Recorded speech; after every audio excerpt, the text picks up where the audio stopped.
जय यीशु की क्रिस में प्यारे भाइयों और बहनों, आज हम माता कलीसिया के साथ कोर्पुस क्रिस्टी यानी the most Holi body and blood of Jesus Christ का त्योहार, महान त्योहार मनाते हैं। यानी प्रभु यीशु क्रिस्त ने अपने शरीर और रक्त को आध्यात्मिक रूप में एक भोजन के रूप में हमें प्रदान किया है। इस सत्य को समझने के लिए हम लूमन जेंसियम नंबर 11 को देखते हैं, जहां लिखा है पवित्र यूकरिस्त क्रिस्तीय जीवन का एक स्रोत है, द सोर्स, और सबमिट है यानी शिखर है। प्रभु यीशु क्रिस्त हमें आध्यात्मिक रूप से क्रिस्तीय जीवन को जीने के लिए इस त्योहार को दिया और अपने शरीर और रक्त को बलिदान के रूप में दिया।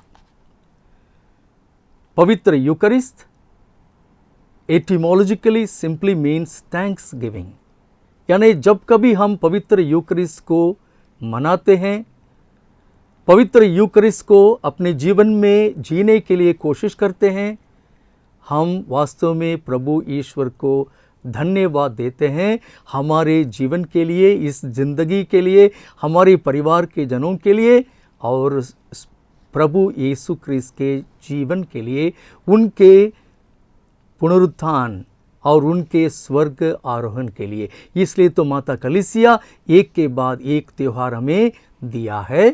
प्रभु यीशु के पुनरुत्थान, प्रभु यीशु के स्वर्ग आरोहण, पवित्र आत्मा का वरदान पेंतकोस्त के दिन और पिछले रविवार के दिन हमने परम पवित्र तृत्व के त्योहार को मनाया है। आज के दिन में पहले पाठ के रूप में हमें उत्पत्ति ग्रंथ से दिया गया एक छोटा सा पाठ है, जिसमें हम देखते हैं सालेम का राजा मेल्किसदेक रोटी और अंगूरी ले आया। वह सर्वोच्च का यानी सर्वोच्च ईश्वर का याजक था। वास्तव में हम नहीं जानते पवित्र ग्रंथ से ये मेल्किसदेक कौन है। सिर्फ हम यह देखते हैं कि मेलक यानी राजा, जेदक यानी राइचियसनेस, यानी यह मेल्किसदेक एक सर्वोत्तम राजा है, एक धार्मिक राजा है। वह न सिर्फ राजा परंतु एक पुरोहित भी है। क्यों? क्योंकि वह रोटी और दाखरस को ईश्वर को चढ़ाता है। उस समय अब्राम, नॉट एट एब्राहम परंतु अब्राम, आव और राम, आव यानी पिताजी, पिता, और राम यानी एग्जॉल्टेड, सर्वोत्तम, श्रेष्ठ, यानी अब्राम मतलब सर्वश्रेष्ठ पिता। जब इब्राहिम अपने शत्रुओं को पराजय करके जब आते हैं, वह मेल्किसदेक से एक बलिदान चढ़ाने के लिए अनुरोध करते हुए दशमांश का एक उपहार उन्हें देते हैं। इस प्रकार एक उपहार देते हुए, दशमांश देते हुए अब्राम यह दर्शाते हैं कि मैं पिता ईश्वर के अधिकार को मानता हूं और पूरा अधिकार उनसे ही आता है। और दूसरा, जब हम एक बलिदान चढ़ाते हैं, हम पिता ईश्वर के समक्ष विनम्र होकर अपने सर झुकाते हैं और कहते हैं जो कुछ मैं हूँ और जो कुछ मैं करता हूँ वह सब ईश्वर के हाथों से हमें या मुझे मिलता है। भाइयों और बहनों, हम स्रोत ग्रंथ अध्याय 110 पद संख्या 4 में पढ़ते हैं, तुम मेल्किसदेक की तरह सदा पुरोहित बने रहोगे। इस बातों द्वारा हमें यह बोध किया जाता है कि यह मेल्किसदेक की तरह पुरोहित बनने वाला व्यक्ति स्वयं प्रभु यीशु क्रिस्त है। इसलिए तो पहले पाठ में और स्रोत ग्रंथ में हम यह याद करते हैं कि वह मेल्किसदेक, उसके समान अगर दूसरा एक पुरोहित है, महापुरोहित है, वह स्वयं प्रभु यीशु क्रिस्त है, जो बलिदान, अपने आप को बलिदान में देता है, बलिदान के रूप में अपने जीवन को न्यौछावर करता है, सैक्रिफाइस करता है। हम मिसा बलिदान के प्रीफेस में हम इस प्रकार पढ़ते हैं, हे प्रभु यीशु ख्रिस्त, आप न सिर्फ वेदी हैं, न सिर्फ बलिदान चढ़ाने वाले पुरोहित हैं, परंतु चढ़ाए जाने वाले मेमना भी आप ही हैं। आप ही मेमना है, यानी रोटी और दाखरस है।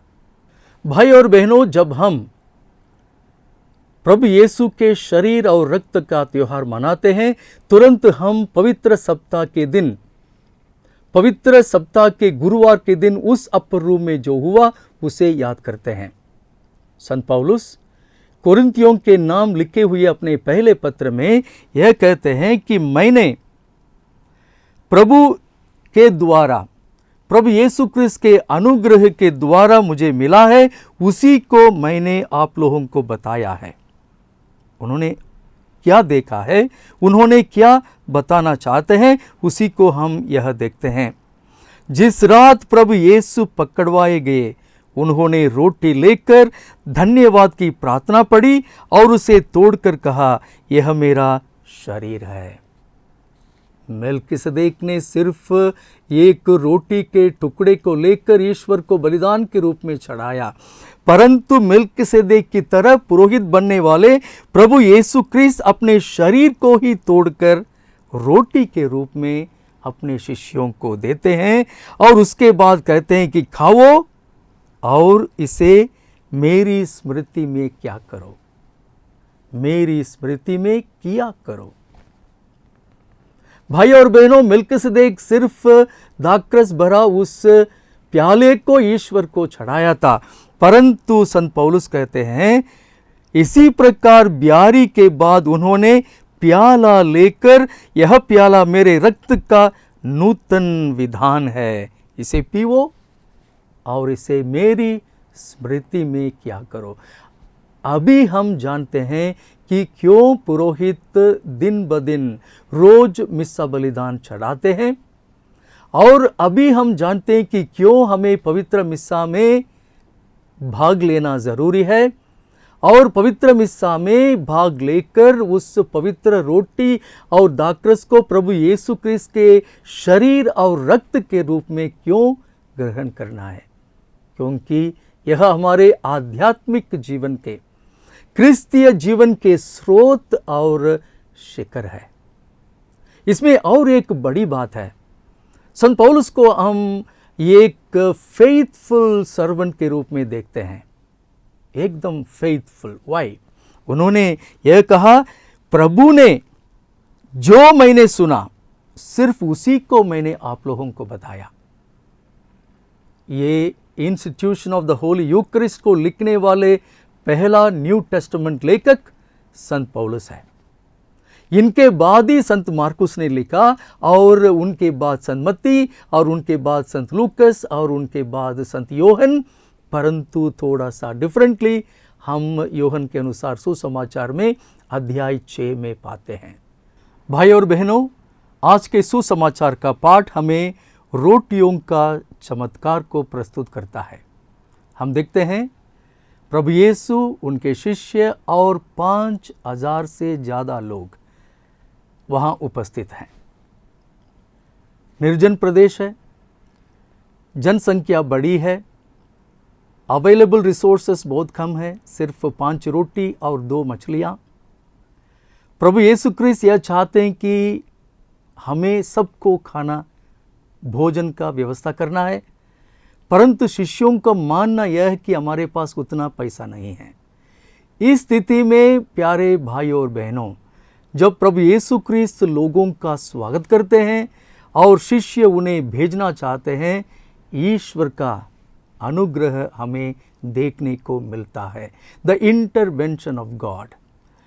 जब प्रभु यीशु ख्रिस्त उस रोटी और मछलियों को लेकर स्वर्ग के ऊपर आंखें उठाकर पिता ईश्वर को धन्यवाद देकर प्रार्थना के बाद वे लोगों को बांटते हैं, वह 5 रोटी से 5000 से ज़्यादा पुरुष खाना खाते हैं, भरपूर खाते हैं, और उनकी बीबी और बच्चे भी खाते हैं, और बाकी बचे हुए रोटियों को, टुकड़े को वे 12 बास्केट्स में, ठोकने में इकट्ठा करते हैं। प्यारे भाई और बहनों, परम पवित्र यूकरिस्त प्रभु यीशु क्रिस्त के शरीर और रक्त एक चमत्कार है। जब कभी हम भोजन करते हैं, वह भोजन हमारे शरीर में एक अंग बन जाता है, हमारे शरीर के रूप में वह बदल जाता है। परंतु जब हम प्रभु यीशु को पवित्र और आध्यात्मिक भोजन के रूप में ग्रहण करते हैं, हमारा शरीर प्रभु यीशु क्रिस्त के शरीर के रूप में बदलना चाहिए और बदलता है। एक ही रोटी से भोजन करने वाले सभी क्रिस्तीय भक्त, क्रिस्तीय विश्वासी एक हो जाएंगे, एक होना चाहिए। वह है प्रभु यीशु क्रिस्त की प्रार्थना। हे पिता ईश्वर, जैसे आप और मैं एक हैं, ठीक उसी प्रकार मेरे विश्वासी जो भी मुझ में विश्वास करते हैं वह भी एक हो जाएं। जब हम इस त्योहार को मनाते हैं, हम क्रिस्तीय एकता को मनाते हैं। The unity of Christians and the unity of the church. पिता और पुत्र और पवित्र आत्मा के नाम पर आमेन।